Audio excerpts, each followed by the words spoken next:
Hello, and welcome to Good Morning Thailand. Today we'll be talking about some of the news topics from across the country. I'm Jay. And I'm Alex. This ad is brought to you by Carzuno, the easiest way to lease a brand new car in Thailand. And we're going to start with our first story today. Thailand extends visa exemption program for Indians and Taiwanese tourists. Hooray! Thailand has prolonged its visa exemption program for tourists from India and Taiwan, allowing these travelers to enter the country without a visa until November the 11th, 2024, for stays up to 30 days. Prime Minister Srettha Thavisin's decision aims to boost the nation's tourism-dependent economy by encouraging longer visits. The successful visa waiver, first launched in November, previously allowed only 15-day stays under a visa on arrival scheme. This extension is part of Thailand's broader relaxation of visa policies to attract more foreign visitors following a reported 12 million international arrivals in this year's first 4 months, a 39% increase from 2023. Tourism remains crucial to the country's economy, contributing 12% of the GDP and about 20% of employment, with India among the key visitor markets. The government hopes to reach 80 million tourists by 2027 with this and other initiatives. 80 million. Isn't that like double the population of Thailand? Yeah. That's like 80 million annual. No, I think Thailand's population is like 75. Is it 75? Hold on. 70, we got to look this one 75? up really quickly. Thailand population. But hey, great news if you're Indian or 70, Taiwanese. Yeah, indeed. That's. I mean, I don't know. They're doing this with a lot of different territories and countries like that have. I think reciprocity is also a thing too. They want to be able to let Thais travel internationally more. So in March, there was the initiative to let Chinese tourists in, and Indians love coming to Thailand. Why wouldn't they? And I guess Taiwanese tourists. Taiwan is a small country, but cool. Yeah. Allegedly a country. One China. TikTok it. But anyways. On to our next story, which sees some conflict in our neighboring country of Myanmar. So former Thai Prime Minister Thaksin Shinawatra is seeking a mediation role in that Myanmar conflict. Thailand's former Prime Minister Thaksin Shinawatra has engaged with Myanmar's National Unity Government, or NUG, and various ethnic armed groups to mediate a resolution to the ongoing conflict with the country's ruling junta. During informal meetings in Chiang Mai in March and April, Thaksin expressed his intent to help bridge the gap between Myanmar's military and the ethnic resistance organizations, or EROs, that have fought the junta since 2021 coup. Despite lacking official approval to visit Myanmar, his meetings with groups like the Karen National Union and Shan State Army have garnered appreciation from the NUG. The new Thai foreign minister confirmed these talks, clarifying that they are independent of the Thai government's policy. Thaksin's long-standing ties with key stakeholders in the current Thai government may offer significant influence in the conflict mediation, potentially impacting regional stability. The NUG has lauded Thailand's efforts to find a solution and provide aid, hoping for a greater engagement to facilitate humanitarian assistance and peace. It seems like Thailand is getting more involved in its neighbors' conflict and sort of trying to provide a mediation role, especially through someone like Thaksin Shinawatra, who does not have any official position. However, of course, is one of the most well-connected and powerful men in Thailand still, even after his arrest, I would say. So him trying to take on this role and have this mediation role in Myanmar, hopefully it's a good sign for things to come, and peace will be coming to the Burmese sooner rather than later. Who better to fix Thailand's issues than former alleged corrupt politician Thaksin Shinawatra, who was in self-exile for many years, came back and never really served any jail sentence. Indeed, yeah. That's why we're putting him on Myanmar's problems, not ours. I don't know. that's the. I don't know. It's a weird thing with like people are still just pouring over the border. It's a refugee and humanitarian crisis, and I don't know. Thailand has a major stake in the game. Like they share such a massive border with them that it's important. All right. Anyways, ladies and gentlemen, we're going to move on to our next story. This is a little bit of a hot one. Thai Airlines engine failure leaves passengers struggling in scorching heat. A Nok Air flight from Bangkok to Songkhla was left grounded for over an hour due to an engine failure, forcing passengers to endure sweltering conditions and a lack of air conditioning. Passengers, primarily Thais, were seen using airline brochures as makeshift fans while waiting on the runway at Don Mueang International Airport on May the 4th. Despite efforts by flight attendants to provide cold water, the intense heat made the delay unbearable.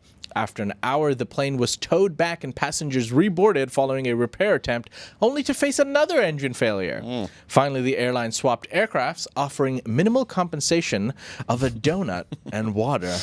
After departing 5 hours behind schedule, frustrated passengers took to social media to criticize Nok Air's response, urging the airline to provide proper compensation, more than a donut, and explanations for the ordeal. The airline has yet to issue an official statement. Alex, when is a donut not enough? Apparently, after sitting in the hot sun, I don't know. A donut is not the meal for summer. I feel like, anyways, that is like would have gone with like an iced tea or something like that. Would have been good. But I wonder what kind of a donut. Was it a Krispy Kreme or was it one of those, those Thai donuts that are extremely dry with sugar on top? Oh, disgusting. Yeah, they actually taste surprisingly quite yummy. I'm just thinking about it in the context of being in sweltering heat and like just dying cooking Alex, on the you're runway. missing the point.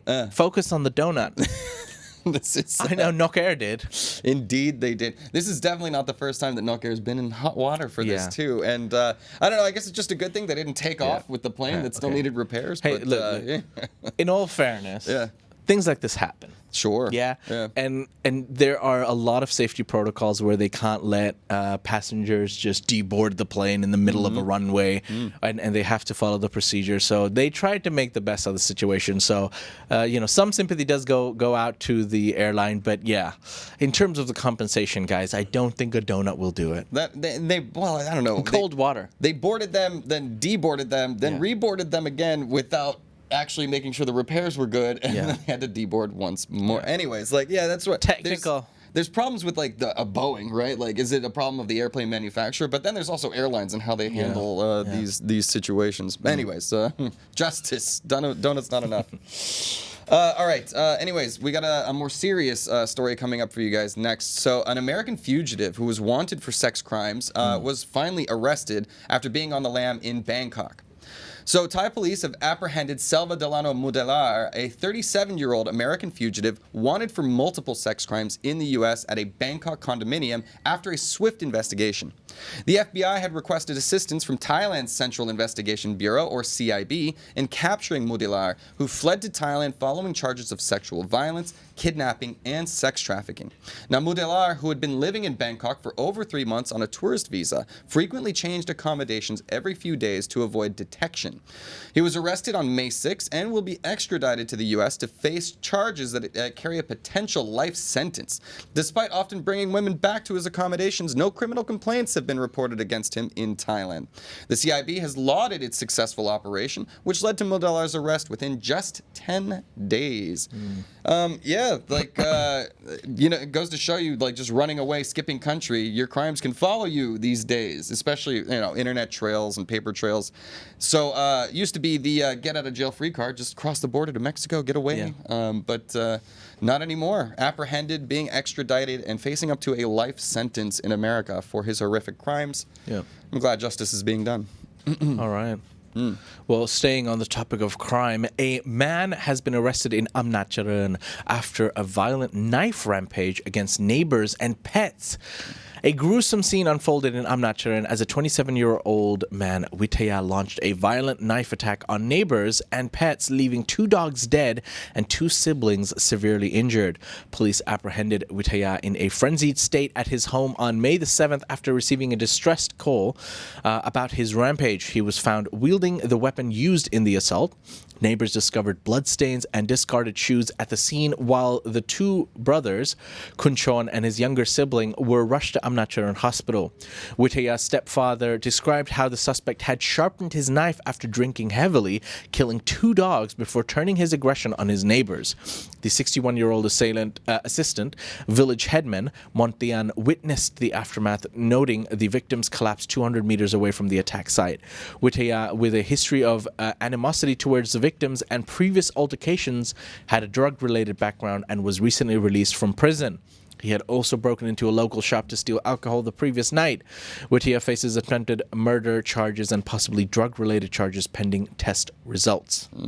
A shocking rampage. This is a further example of when is it right to let someone out of prison, because there's been multiple cases where we let a thief out, and the next visit they take is to a gold shop and try to rob the gold shop. And this is another example of a person who was clearly not rehabilitated, going out and... Well, I think you've struck a chord right there, and that's what is prison for? Is it supposed to be punishment, or is it supposed to be rehabilitation? I would argue, in most cases, it appears to be more punishment. Yeah. And then when people come out, they're not any better, and they're not really ready to re-enter society, as this man clearly was not. So, also just, menacing behavior, too. If you see something, say something. Like the stepfather saw this guy drunk, mumbling curses to himself, sharpening the knife. He's probably going to do something bad. So anyways, at least he's caught and off the streets now. Well, speaking of which, we have some one last interesting crime-related story. It's a weird one. This poor fella. I don't know. We'll see. But a British man has been arrested at Phuket Airport for possession of cocaine inside of his passport. Now, the man, Jamie Swain, a 29-year-old British national, was apprehended at Phuket International Airport after police found a plastic bag containing cocaine hidden in his passport. The discovery was made at the immigration checkpoint around 7 p.m. on May 2nd when Swain arrived on an Etihad Airways flight from Abu Dhabi. Now, Officer Prawadi Supasit found the substance, prompting a test that confirmed it was approximately 0.42 grams of cocaine. Swain exhibited visible shock and was taken to Saku Police Station, where he faces charges under Thailand's Narcotics Control Act for importing and possessing a Category 2 drug, which carries a potential prison sentence of 1 to 10 years and a fine ranging from 100,000 to 1 million baht. So the guy, long story short, the guy shows up, presents his passport.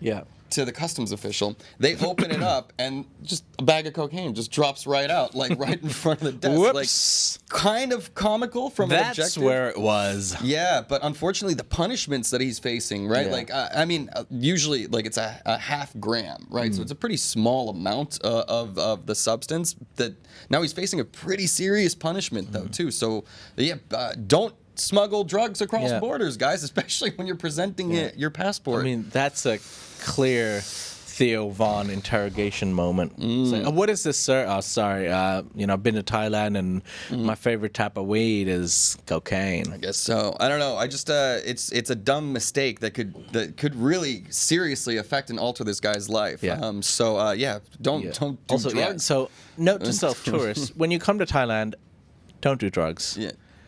Don't bring drugs. As a PSA, don't bring drugs, don't do drugs.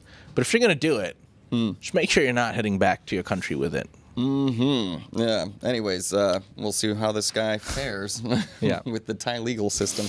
All right. Ladies and gentlemen, that's it. Those were some of the stories from across Thailand today. You can find more stories on thethaiger.com. For now...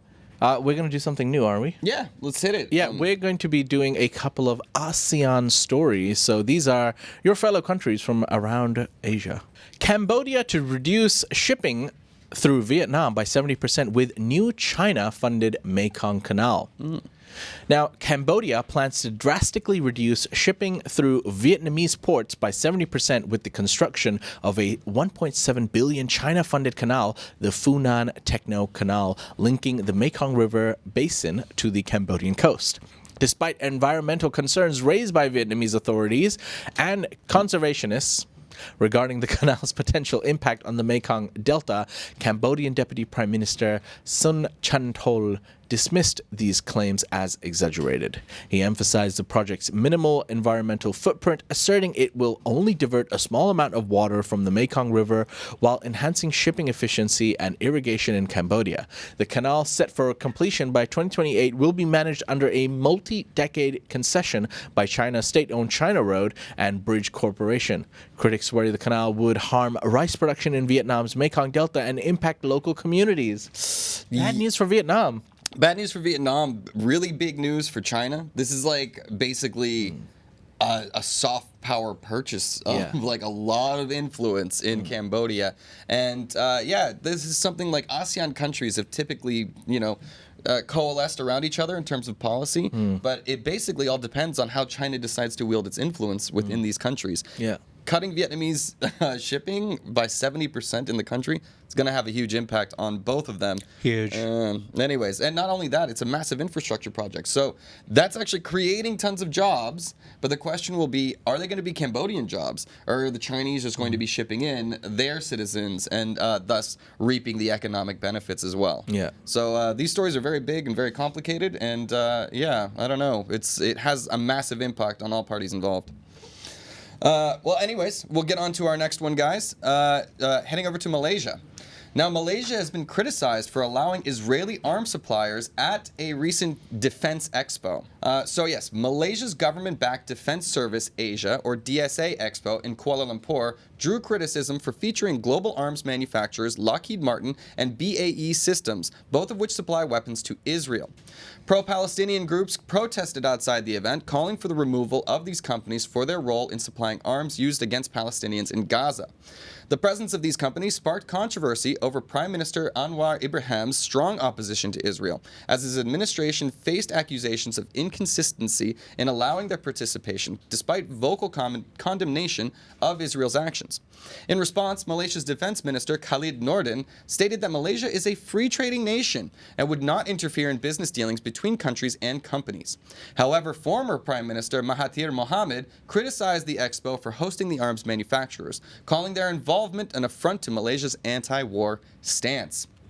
This is big news for Malaysian internal politics, because obviously we have a Muslim majority, or a big Muslim population over there, and that typically means you're going to be dealing with a pro-Palestinian population. Yeah. While hosting these American and Israeli weapons manufacturers at this expo there is sending a very mixed signal, because that is not what the public really desires or wants within Malaysia. So seeing the leadership sort of like, hey, all right, it's just business. Well, it's like, okay, where do you make your stand then? If you don't boycott, like if they're boycotting McDonald's, they're over there, they're boycotting McDonald's and Starbucks as like general protests, you might as well be boycotting the arms manufacturers as well, I think. So, yeah, a bit of a disconnect between the leadership and the population that's going on over there. All right, well, we're going to move on to our next story, which takes us to everyone's favorite, Iran, Malaysia, and U.S. Now, Iran's oil movement relies on Malaysian providers, says U.S. official. Iran depends on Malaysian-based service providers to facilitate its oil shipments throughout the region, according to a senior U.S. Treasury official. The U.S. is working to prevent Malaysia from becoming a jurisdiction where Hamas, labeled a terrorist organization, can fundraise and transfer money. This effort coincides with increased scrutiny on the financing of militant groups through Southeast Asia, including fundraising and illicit sales of Iranian oil. Last December, the Treasury sanctioned 4 Malaysian companies for allegedly supporting Iran's drone production. The official noted that while the U.S. price cap on Russian oil is reducing Moscow's profits, enforcing compliance remains challenging due to potential evasion.